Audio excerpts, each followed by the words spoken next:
Brought to you by खाता book. इनका tomorrow होना हो लेकिन हिसाब टुडे हो सकता है। हा?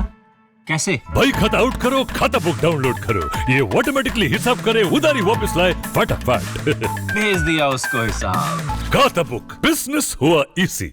कॉलेजें जिनको दिल्ली सरकार से पैसा मिलता है वहाँ पर फाइनेंशियल गड़बड़ियाँ चल रही हैं, इस तरह की कंप्लेंट्स मिली थी और हमारा डेटा भी आश्चर्यजनक रूप से दिखा रहा था कि वहाँ के फंड बढ़ाने के बावजूद हमेशा वहाँ फंड्स की कमी होती रहती है। तो ये क्या चक्कर है? तो हमने इसी को लेके ऑडिट सैंक्शन किया था 7 कॉलेजेस का जिनको दिल्ली सरकार फंड देती है। शुरू में इन कॉलेजेस ने काफ़ी रुकावट डाली, अपनी बुक्स नहीं दिखाई, अकाउंट्स दिखाने से मना कर दिया, जो भी जानकारी ऑडिटर मांग रहे थे वो देने से मना कर दिया। फाइनली कोर्ट के कहने पर उन्होंने ऑडिट्स के लिए अपनी बुक्स दिखाना, अपने अकाउंट्स दिखाना शुरू किया। 5 कॉलेजेस ने किया, 2 कॉलेजेस लक्ष्मीबाई और अदिति कॉलेज अभी भी नहीं दिखा रहे हैं और इससे समझ में आता है कि वहाँ भी दाल में कितना काला होगा। इन 5 कॉलेजेस की ऑडिट रिपोर्ट आ गई है और हम बार बार ये कह रहे थे कि दिल्ली सरकार उनको ज़रूरत से ज़्यादा पैसा देती आई है, उसके बावजूद वहां गड़बड़ी करके, फंड्स इधर उधर करके वहां के स्टाफ की सैलरी रोकी गई है ताकि दिल्ली सरकार के ऊपर आरोप लगाया जा सके कि दिल्ली सरकार से पैसा नहीं मिल रहा है। ऑडिट रिपोर्ट में ये बात साफ साफ हो गई है। ऑडिट रिपोर्ट में 2 प्रमुख चीज़ें सामने आई हैं। सबसे पहली तो ये कि इन कॉलेजेस में बहुत मनमाने तरीके से अनऑथराइज पेमेंट्स किया जा रहा था। टीचिंग और नॉन टीचिंग स्टाफ की सैलरी के नाम पर मनमाने तरीके से पोस्ट क्रिएट कर ली गई। सरकार से इन पोस्ट की कोई अप्रूवल नहीं ली गई, जबकि जो ग्रांट देने का, इन कॉलेजेस को ग्रांट देने का रूल है वो साफ साफ कहता है, उसमें पैटर्न ऑफ असिस्टेंस जिसे कहते हैं रूल, उसमें साफ साफ लिखा है कि the provision of budget for grants need to be made on net deficit basis, that is total revenue from all resources minus total expenses. यानी इन कॉलेजेस के पास में सभी तरह के रिसोर्सेज से जितना पैसा आएगा उसमें से माइनस टोटल एक्सपेंसेस करके जो डेफिसिट बचेगा उतना पैसा दिल्ली सरकार की ओर से दिया जाएगा। ये ग्रांट का पैटर्न जो है, जो ग्रांट के रूल्स हैं वो कहते हैं। और ये अब से नहीं, 97 का भी रूल मैंने देखा, उसमें भी साफ साफ लिखा हुआ है, annual maintenance grant shall continue to be verified on the basis of net deficit formula. यानी कि कॉलेज को अलग अलग सोर्सेज से जितना पैसा मिल रहा है और उसके जितने खर्चे हैं उसमें जो कमी है दिल्ली सरकार की ओर से वो दिया जाएगा। लेकिन 100% ग्रांट के नाम पे ये कॉलेजेस अलग अलग सोर्सेज से पैसा लेके अपने अकाउंट में जमा कराते हैं और दिल्ली सरकार से 100% खर्चे मांगते हैं, जो कि रूल्स के हिसाब से एकदम रूल्स का खुला वायलेशन है। और इस पैसे से दी जाने वाली सैलरीज की जब जांच की कि किस किस को दी जा रही है तो पता चला कि वहाँ बहुत सारी पोस्ट्स ऐसी हैं जिनकी ना तो दिल्ली सरकार से मंजूरी ली गई है पोस्ट क्रिएट करने के लिए और ना वहाँ पर अपॉइंटमेंट करने के लिए मंजूरी ली गई है, जबकि वो भी ग्रांट ऑफ असिस्टेंट रूल्स में साफ साफ लिखा हुआ है कि पोस्ट क्रिएट करने के लिए, अपॉइंटमेंट करने के लिए दिल्ली सरकार की मंजूरी ली जाएगी। क्योंकि आखिरकार दिल्ली सरकार पैसा दे रही है, जिस संस्था से आप पैसा ले रहे हो आप अपने हिसाब से खर्चे नहीं बढ़ा सकते, उससे पूछना पड़ेगा आपको कि भाई हम नया खर्चा बढ़ा रहे हैं, हम 4 पोस्ट नई क्रिएट कर रहे हैं, 4 आदमी नए रखेंगे, उनकी तनख्वाह इतनी है, आप दे पाओगे कि नहीं दे पाओगे। बिना पूछे पोस्ट बढ़ा दी गई, बिना पूछे उन पे पेमेंट कर दिए गए, अपॉइंटमेंट कर दिए गए। और जब ऑडिटर्स ने पूछा कि भाई इन लोगों के अटेंडेंस रजिस्टर दिखाइए, तो सबसे हैरानी की बात है कि वहाँ अटेंडेंस रजिस्टर तक नहीं है। यानी कि जिन लोगों को तनख्वाह दी जा रही है वो एक्चुअल में आते भी हैं कि नहीं आते, वो एम्प्लॉय एग्जिस्ट करते भी कि नहीं करते। बहुत सारे एम्प्लॉयज़ ऐसा शक होता है कि घोस्ट एम्प्लॉयज हैं जिनकी तनख्वाह दिल्ली सरकार से क्लेम की जा रही है। ऑडिटर्स को उन्होंने खूब छानबीन की, उनको कोई अटेंडेंस का रिकॉर्ड नहीं दिया गया, नहीं दिखाया गया, नहीं तो ये सारी चीजें पकड़ में आ जाती। ऑडिटर्स ने यह भी देखा कि सिर्फ टीचिंग और नॉन टीचिंग स्टाफ की इस तरह की फर्जी सैलरियों के नाम पे ही नहीं, बल्कि और भी तरह तरह के खर्चे, लैपटॉप खरीदे, कंप्यूटर्स खरीदे, इक्विपमेंट्स खरीद लिए, गाड़ियां हायर की हैं। रूल में लिखा हुआ है कि सरकार से मंजूरी ली जाएगी इन खर्चों की, इनकी मंजूरी नहीं ली गई, मनमाने तरीके से पेमेंट करते रहे। यहां तक कि आश्चर्य होगा यह जानकर कि सिक्योरिटी गार्ड के लिए पेमेंट के नाम पर 40,000 रुपए पर पर्सन खर्चा दिखाया गया, जबकि हम सब जानते हैं कि सिक्योरिटी गार्ड की जो पेमेंट्स होती हैं पूरी दिल्ली सरकार में भी हो रही हैं, जीएफआर में सारे उसमें हो रही हैं। मिनिमम वेजेस या स्किल्ड में आते हैं तो 15 से 20 हजार के बीच, 14 से 20 हजार के बीच बनती हैं। 40 हजार रुपए पर सिक्योरिटी एजेंसी को पर पर्सन पैसा दिया गया। जब वहां के एक गवर्निंग बॉडी के आदमी ने सवाल उठाया कि भाई ये तो पेमेंट बहुत आर्बिट्ररी कर रहे हो आप लोग, तो उसको घटा के 20,000 रुपए कर दिया गया। यह भी रिकॉर्ड में निकला है। तो मनमर्जी तरीके से कहीं भी कोई भी खर्चा कर रहे हो बिना सरकार से मंजूरी लिए हुए, और बाद में कहते हो दिल्ली सरकार पैसा नहीं दे रही, दिल्ली सरकार के दिए पैसे को इधर उधर कर देते हो और फिर कहते हो दिल्ली सरकार पैसा नहीं दे रही। ये सब चीजें उसमें निकल के आई हैं। 3 साल में जिन 5 कॉलेजेस का ऑडिट हुआ, उनका जो एनुअल खर्चा है, जो ऑडिटर्स ने पकड़ा है कि बिना सरकार की मंजूरी के ये खर्चा किया गया, बिना अप्रूवल्स के, जिनके रिकॉर्ड्स पूरे नहीं हैं, हमें लग रहा है कि ये बड़ी धांधली हुई है।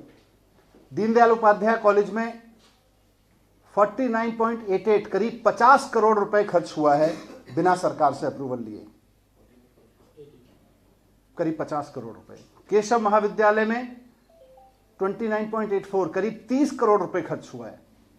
शहीद सुखदेव कॉलेज में 16.52 16.5 करोड़ रुपए खर्च हुआ है। भागनी निवेदिता में 17.23 17.5 करोड़ रुपए खर्च हुआ है। महर्षि वाल्मीकि कॉलेज में 10.64 10.5 करोड़ रुपए खर्च हुआ है। यह पैसा अनऑथराइज तरीके से, इलीगल तरीके से खर्च किया गया और हमें शक है कि इसमें बड़ा फ्रॉड हुआ है। दूसरा, तो मैंने कहा, एक तो इलीगल तरीके से पेमेंट्स किए गए, रूल्स को वायलेट करके, पैटर्न ऑफ असिस्टेंस को वायलेट करके, जीएफआर को वायलेट करके, सबको वायलेशन में पेमेंट्स किए गए। दूसरा, सरप्लस, इतनी खर्चा है, हमारा इतना जरूरत है, हमारी इतनी जरूरत है, और हमें आश्चर्य है कि हमारे डायरेक्टरेट से भी ये पैसा दिया जाता रहा, लेकिन ये इसके अलावा फीस और अन्य सोर्सेज से पैसा इकट्ठा करके ये अपने एफडीज में डालते रहे। आज इन कॉलेजेस के पास में बहुत मोटा मोटा अमाउंट मैक्सिमम कॉलेजेस के पास में बहुत मोटा मोटा अमाउंट वहां पे पड़ा हुआ है। जैसा मैंने बताया कि नेट डेफिसिट देना था, ऑल सोर्सेज माइनस एक्सपेंडिचर, उसके बाद जो पैसे की जरूरत पड़ती, इसी पैटर्न पर हम अपने डीटीयू को, जो दिल्ली टेक्निकल यूनिवर्सिटी है, उसको पैसा दे रहे हैं, बहुत शानदार चल रही है। अंबेडकर यूनिवर्सिटी को दे रहे हैं, बहुत शानदार चल रही है। आईपी यूनिवर्सिटी को दे रहे हैं, डिप्सारू को दे रहे हैं, एनएसयूटी को दे रहे हैं, सबको पैसा इसी पैटर्न पे जा रहा है और सब बहुत शानदार चल रहा है। उनको अलग अलग सोर्सेज से जितना पैसा मिलता है उसमें वो एक्सपेंडिचर माइनस करते हैं, जो जरूरत पड़ती है माइनस में रहता है वो दिल्ली सरकार की ओर से दे दिया जाता है। वो बहुत शानदार चल रहे हैं, इसी पैटर्न पे इनको दिया जाना है। लेकिन इन्होंने अपने सारे सोर्सेज का पैसा सरप्लस में एफडी करा के अपने मनमाने तरीके से बिना जीएफआर को फॉलो किए हुए खर्च करने के लिए सेव करके रखा हुआ है, और उसको स्टूडेंट्स के वेलफेयर पे खर्च नहीं करते। हम ये तो मानते हैं कि साहब, हम कहते हैं कि साहब स्टूडेंट फीस माफ कर देते हैं, सरकार हमको पैसा देते, तो कम से कम स्टूडेंट से फीस नहीं ली जाती। आप स्टूडेंट से फीस भी ले रहे हो, उसको एफडी में डाल रहे हो, आप उसको स्टूडेंट के ऊपर भी खर्च नहीं कर रहे हो, आप उसको टीचर्स की तनख्वाह पे भी खर्च नहीं कर रहे हो। और एक ऐसे समय में जब कोविड की वजह से सारी सरकारें बहुत बड़े रेवेन्यू डेफिसिट में हैं, सारी सरकारों के सामने ये संकट है कि टैक्स नहीं इकट्ठा हो रहा, जो भी कहीं कहीं से पैसे कम खर्च कर लें, कौन सी योजनाओं को रोक दें, कहीं किसी रिजर्व में पैसा पड़ा हुआ है उसको यूज कर लें, वैसे समय में आप कह रहे हो नहीं जी हम इस पैसे को खर्च नहीं करेंगे। आप टीचर्स की तनख्वाह पे उस पैसे को खर्च नहीं करना चाहते, आप नॉन टीचिंग स्टाफ की तनख्वाह पे, सिक्योरिटी गार्ड की तनख्वाह पे उस पैसे को खर्च नहीं करना चाहते। ये कहां की व्यवस्था है? इसका मतलब आप उस पैसे को गबन करना चाहते हो। आप अपनी टीचर्स को तनख्वाह नहीं दे रहे हो, किसके पास कितना पैसा है मैं थोड़ा ये भी ऑडिट में निकला है। दीनदयाल उपाध्याय कॉलेज के पास में 22.44 लगभग 22.5 करोड़ रुपए है। केशव विद्यालय के पास में 9.38 9.5 करोड़ रुपए करीब। शहीद सुखदेव कॉलेज के पास 31.58 करीब 31.5 करोड़ रुपया सरप्लस में पड़ा हुआ है। भागनी निवेदिता, और ये सारा पैसा अगर स्टूडेंट्स पे भी खर्च कर रहे होते हर साल तो हम मानते कि हाँ जी स्टूडेंट्स पे खर्च हो रहा है। एफडी खर्च इकट्ठा करके इस पैसे को मनमाने तरीके से बिना जीएफआर को फॉलो किए हुए खर्च किया जा रहा है। ये चीजें भी ऑडिट में सामने आई हैं। भागनी निवेदिता कॉलेज 2.38 करोड़, महर्षि वाल्मीकि के पास तो छोटा है, लगभग 0.29 यानी 30 लाख के आसपास है। तो मोटे तौर पे ये दिख रहा है कि पैसा है कॉलेजेस के पास, उसमें कहीं ना कहीं मंशा खराब है उस पैसे को यूज करने के लिए, नहीं तो छात्रों के हित में खर्च हो रहा होता। टीचर्स की तनख्वाह नहीं दे रहे, नॉन टीचिंग स्टाफ की तनख्वाह नहीं दे रहे, और जो पैसा खर्च कर रहे हैं दिल्ली सरकार से ले लेके उसको भी अनऑथराइज और इलीगल प्रैक्टिसेस से खर्च किया जा रहा है। तो ये 4 सवाल उठते हैं कि भाई ये जो इलीगल प्रैक्टिसेस रेगुलेटरी से हो रहा है, रेगुलरिटी हो रही हो, इलीगल प्रैक्टिस हो रही हो, फ्रॉड हो रहा हो, सरकार इसको पूरी तरह से रोकेगी और बिना जीएफआर, बिना सरकारी अप्रूवल और रूल्स ऑफ ग्रांट देने के जो रूल्स हैं उनके वायलेशन में जो ये प्रैक्टिस चल रही है इसको बंद कराने की जरूरत है, बंद कराएगी सरकार। आश्चर्य हमें यह भी है, इसकी भी हम पूरा लीगल रेमेडीज देखेंगे, इसके लीगल कोर्स ऑफ एक्शन क्या होंगे। लेकिन जब यूनिवर्सिटी में पैटर्न ऑफ ग्रांट के हिसाब से, रूल्स के हिसाब से वायलेशन करके खर्चे किए जा रहे थे तो इनकी पेमेंट क्यों की गई? हर साल ऑडिट हुआ है इनका, उस ऑडिट में ये चीजें कहां रह गई? और कोविड क्राइसिस में जब 50% पे रेवेन्यू पे सरकार अपनी सारी योजनाओं को रोक के, सारे डेवलपमेंट के काम को रोक के कर रही है, तो आखिरकार इन कॉलेजेस की मंशा ऐसी क्यों है कि हम अपने पैसे का जो उनके पास में एफडी में डाल के रखा हुआ है उसको टीचर्स की तनख्वाह पे नहीं खर्च करेंगे? इन सब मैटर्स को हम कानूनी अभी सारी चीज़ों को समझ रहे हैं कि क्या इस पे कानूनी कार्रवाई की जा सकती है, वो कानूनी कार्रवाई करेंगे। जी एक बार वो फिगर बता दीजिए किस कॉलेज में कितने पैसे खर्च किए बिना सरकार की अनुमति के, जैसे डीडीयू कॉलेज में 50 करोड़, डीडीयू 49.88 अप्रॉक्सीमेटली, मैंने बोला 50।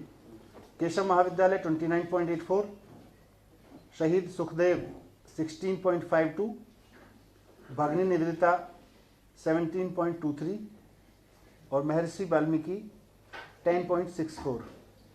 सर वो एफडी का जो आंकड़ा वो कितना हो सकता है सर? एफडी का आंकड़ा भी मैंने बताया था, ये डीडीयू में 22.44, केशव विद्यालय 9.38, शहीद सुखदेव 31.58, भागनी निवेदिता 2.38, महर्षि वाल्मीकि 0.29।